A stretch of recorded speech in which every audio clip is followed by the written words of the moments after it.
An abundance of caution. This is a true story. This is my true story. It's a story of how your life can be suddenly turned upside down, take on an entirely new meaning in the most unexpected of ways, places, and times.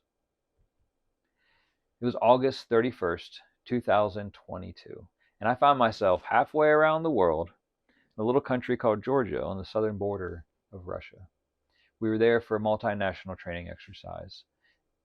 And after the first few days having started very rough, things had started to go better.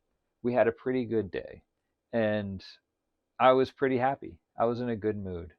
So as I settled into my bunk to blow off some steam and the old retrofitted Soviet era barracks, my wife called, and of course I was happy to hear from her. But the worry and the panic and the tone of her voice instantly let me know that this was not going to be a happy call. See, my wife told me that my daughter, my 2-year old precious daughter, had been up all night crying and complaining of pain in her legs. And then when she woke up in the morning, she had a rash on her belly. It looked like a whole bunch of little dots. And this was all new and scary. So she called the doctor and scheduled an appointment. And then our conversation sounded something like this. They told me to pack for a week. They said that I have to get into the children's hospital as soon as there's a room available. Wait, what are we talking about here exactly? That her platelets are really low and her blood's really low, and they're they're worried they're worried it might be cancer.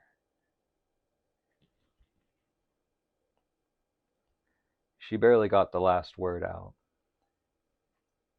I reassured her that the doctors are just practicing an abundance of caution, right? In a situation like this, they have so much liability. They've got to cover their butts. They got to go through everything and take every precaution. It's probably nothing. I told her to call the Red Cross so that they could send a message and I could come home just in case. And I told her that they're just being thorough, so absolutely do not panic until we know more. And as I hung up the phone with her, I was panicking. My baby girl was going to the hospital, and I don't know what's wrong, and I don't know what's going to happen. The next several hours were a blur.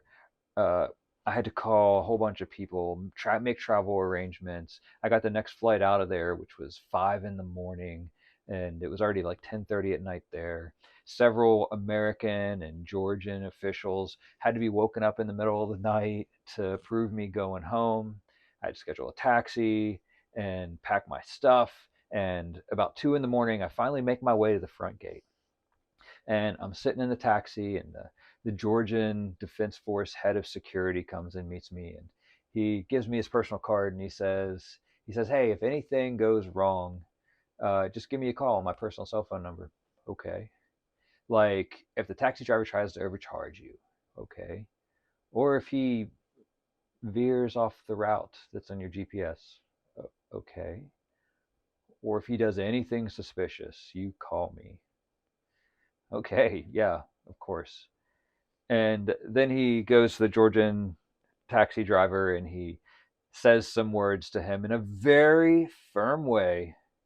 And I don't speak the language, but the message was clear. Don't screw this up, or else.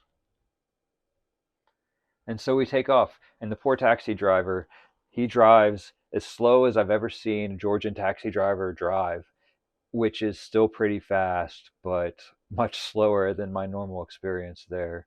And he refuses to really make eye contact with me, and he won't murmur more than a couple words. And he is so extremely relieved when he can give me my bags at the airport and get me out of his taxi and move on with his life. So here I am, 6 hours after my wife called, pacing around the airport. It's a Tbilisi airport in Georgia, researching leukemia on my phone.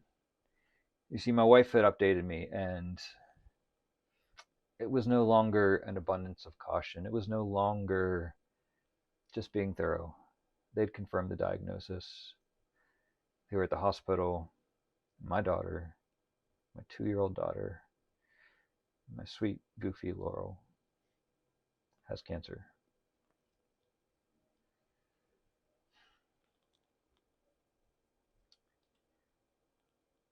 I traveled for another 30 hours flying and getting a rental car and didn't even go home. Just went straight to the hospital to be there and hold my wife and hold my daughter and try to comfort her, even though there was nothing I could do except put my trust in the hands of the amazing medical team.